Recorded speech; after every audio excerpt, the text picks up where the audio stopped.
I am Thomas Bowles, Ag Agent in Prince William County, and I am for the soil, for the future, and for the planet.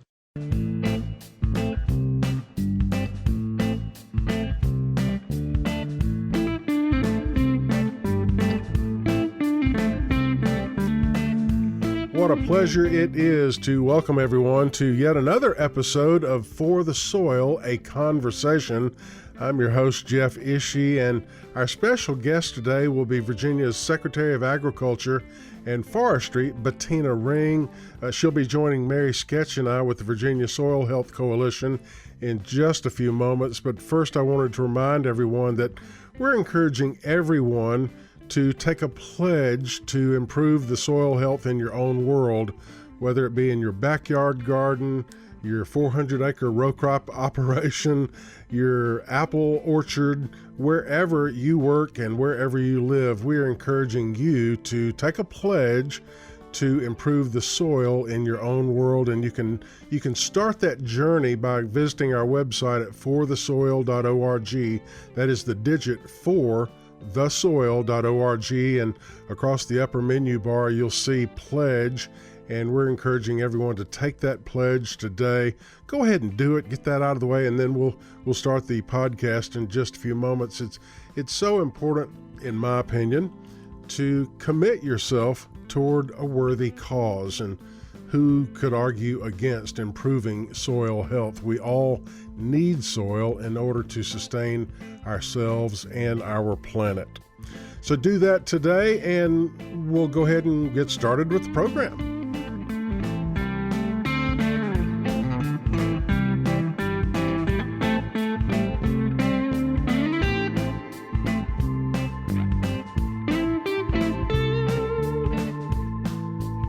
Hello, everyone, and welcome everyone to another episode of For the Soil, a Conversation.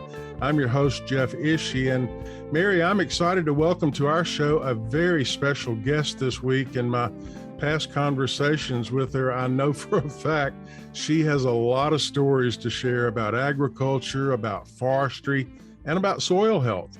Mary, I'll let you do the honors of introducing our special guest this week.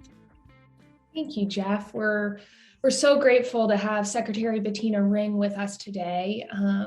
Secretary Ring is the Secretary of Agriculture and Forestry for the state of Virginia and is originally from Southwest Virginia and a graduate of Virginia Tech. Go Hokies.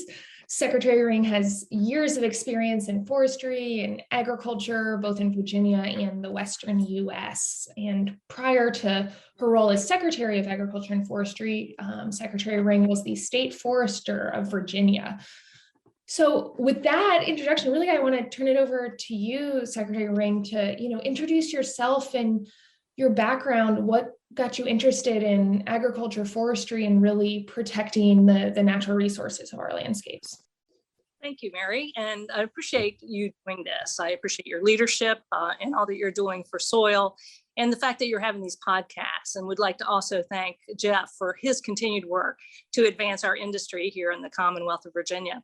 So for me, I really nerd out on soils. I get excited about them, and I think back to my childhood and sort of that connection with the land and water and the connection with the soil truly made a difference in my life and sort of my trajectory, my life's work, if you will. I think back to growing up in a small community near Roanoke, Virginia, in Craig County, living next door to my grandparents, having a chance to spend a lot of time in the garden with them, a lot of time outdoors with my family, with my parents and my grandparents and other family members. But as a young age, I would play outdoors more. I mean, I remember those days where you would have to be called back in for dinner, that you were outside all day doing something. And that meant that I had my hands in the soil, sometimes playing, making mud pies as a child, as we all did.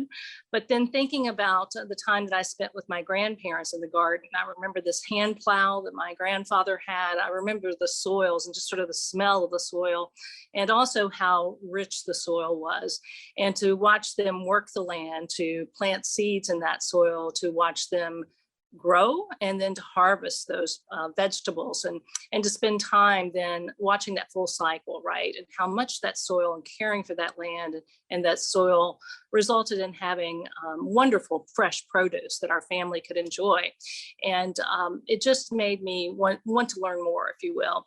And so growing up there, we also had a small inholding. We lived in the country already, but we went out to the country within the Jefferson National Forest.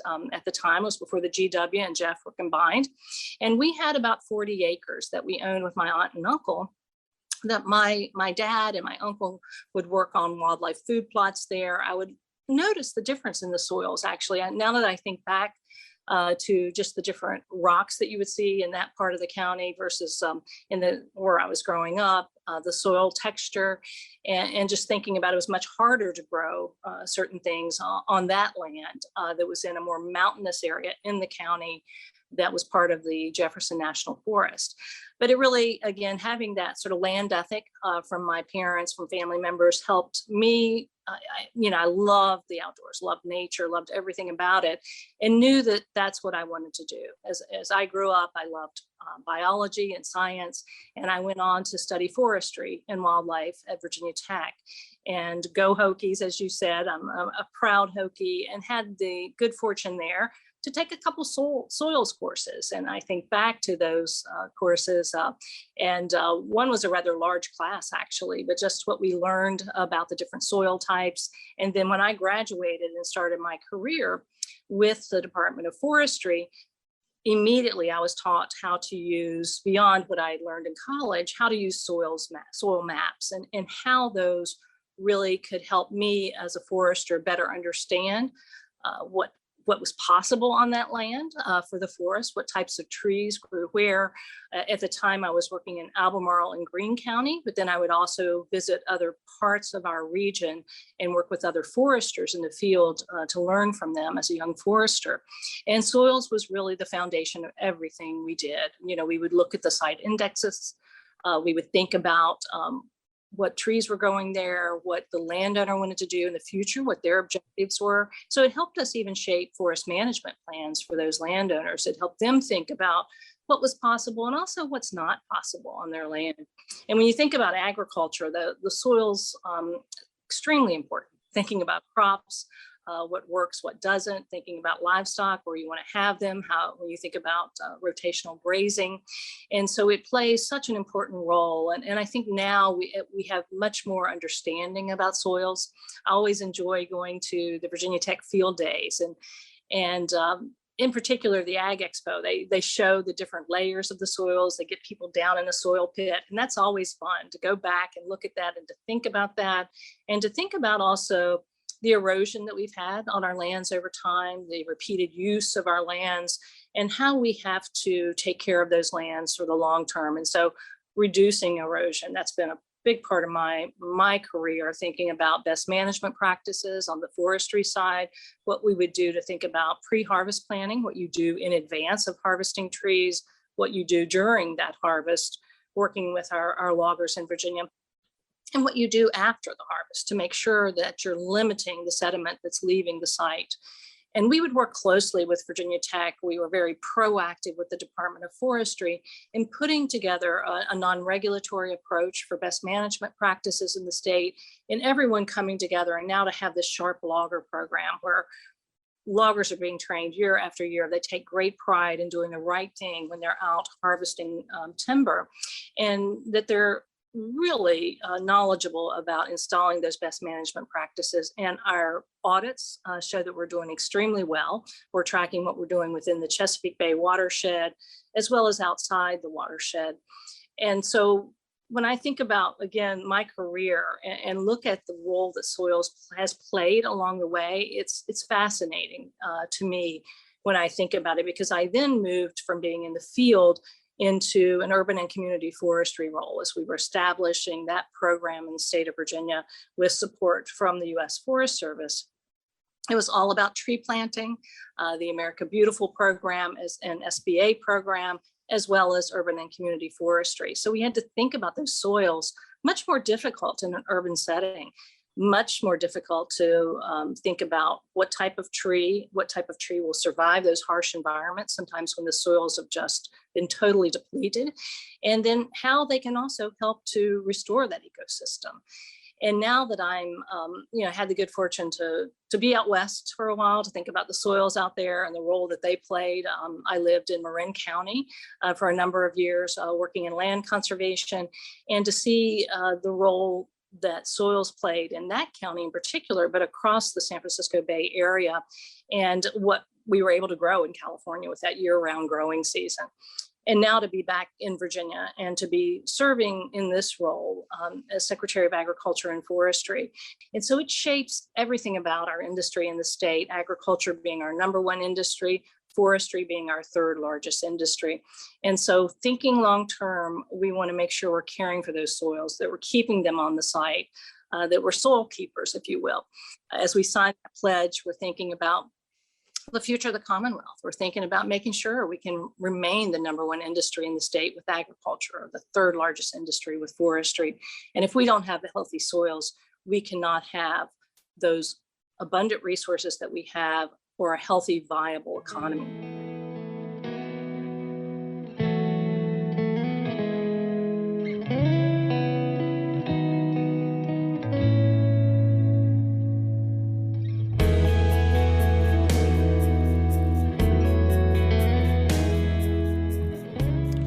Secretary Ring, I have a specific question for you about soil profiles in Virginia, and what I'd like to hear you comment on is comparing the soil profile from I don't know if you call it a virgin forest, but a long-standing forest situation.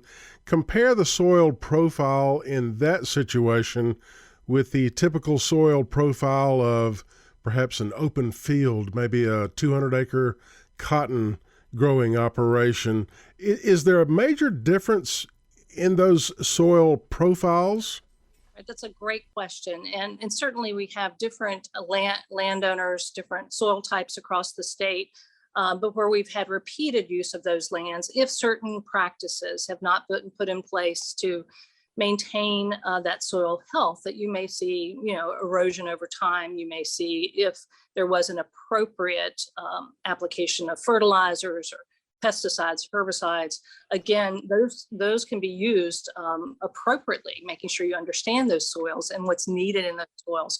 But if that hasn't happened, if we haven't had the right even harvesting practices over time, thinking about, till and no-till. There are different things that go into thinking about how we can care for those lands moving forward, and then also what that crop may require. But then you're going to see perhaps in some places a very different soil profile in those areas than you would see in a healthy forest, for example, in an area where you have decomposition of leaves of the trees that may have fallen. And so you have that sort of continuous cycle where you're putting nutrients back into the soil, and the soil continues to get healthier and healthier, right? You're not taking out or depleting. But we can do that. We can do that no matter what we're growing, where we're growing it. We can really start to think about more deeply. And I'm not an agronomist. I would love to be, but what I know of soils and what I've seen and what we're able to do in some areas, and it just brings me so much pride to see forest landowners that really care about this and want to learn more, or farmers that care about this and want to learn more. They want their farms to be viable and successful. Those forest landowners want to grow healthier trees. So they're going to do all they can to care for those lands, but very, very different as far as that soil profile. Secretary, looking at that combination of agriculture and forestry, I think the number is in Virginia, it's over 90 billion in economic impact. So it just plays a huge role in the economic resilience of the state. And, wondering where you see that intersection of healthy soils and our environmental resilience in both forest and agricultural lands, all working lands, and the economic well-being of the state. They're also very connected, right? If we don't protect our environment, we cannot have a healthy economy. If we don't have a healthy economy, a viable industry out there for our farmers. If they don't have markets, if we don't have healthy businesses that are able to make a profit, then it starts to unravel, it starts to fall apart. But if you don't have healthy soils and you're not able to grow those products, you're not able to have abundant, healthy, sustainable forests or crops that are doing well, and thinking about our wine industry and how that's continuing to grow. If we're not able to care for those soils, then we're not going to make the quality products that we need that are going to actually bring more money in to that farmer to help them stay on the land, or the forest landowner, and to pass that land down to the next generation. So it's so tied together, and it's also tied to our social lives, right? To our community, to the health of our community. So there are trickle-down effects where you may have a local feed supply store, you may have forestry consultants or others that are involved in the business. And so it's lifting everybody up, and it's thinking about, in those rural communities across Virginia, what a difference one job can make, right? And putting food on the table for our family, and being able to have these viable businesses keeps those families healthy. And so it's all about health across the board, right? Healthy economy, healthy environment, and then making sure that our communities are healthy. Very good information. Unfortunately, our time is up in this episode of For the Soil, a Conversation. We would like to highlight one of the 4 core principles of soil health, and we do that on each and every episode. And today we hear from Dr. Rory McGuire at Virginia Tech about one of those 4 core principles. Keeping the soil covered is very important in terms of preventing soil erosion. Soil erosion is one of the biggest ways to decrease soil quality. If you lose the soil, you're losing the valuable part of your land. So keeping the soil covered prevents soil erosion. And when raindrops directly impact the soil, they can form a crust on the soil surface. They actually break the soil structure right at the soil surface. And once the soil structure is broken at the surface, you don't get any infiltration of water anymore. And of course, if water doesn't infiltrate, it runs off. And when it runs off, it takes the soil with it. So keeping the soil covered is extremely important in terms of preventing surface crust formation and soil erosion. Also, we'd like to once again challenge each of our listeners to take a pledge to improve the soil health in your own world. You can take that pledge by visiting our website at forthesoil.org. That is the digit 4, thesoil.org. Well, Mary and Secretary Ring, it has been a real pleasure having each of you on this episode of For the Soil, a Conversation. Thank you so much for joining us. Thank you, Jeff. Thank you, Secretary Ring. Well, thank you for the opportunity.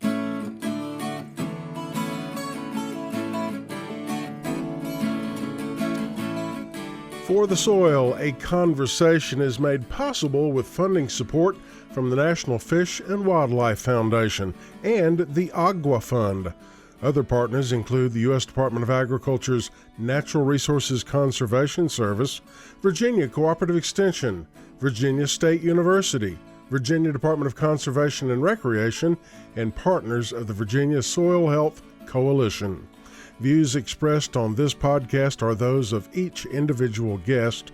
To download a copy of this or any other episode, just visit the website forthesoil.org. And if you have a specific question about soil health, just contact your local extension office, your local USDA service center, or a soil and water conservation district office. Music used during today's program was provided courtesy of the Flip Charts, Mr. Smith, and Mr. Ruiz. All rights reserved. For the Soil, a Conversation is produced by On the Farm Radio in collaboration with Virginia Tech. I'm your host, Jeff Ishee.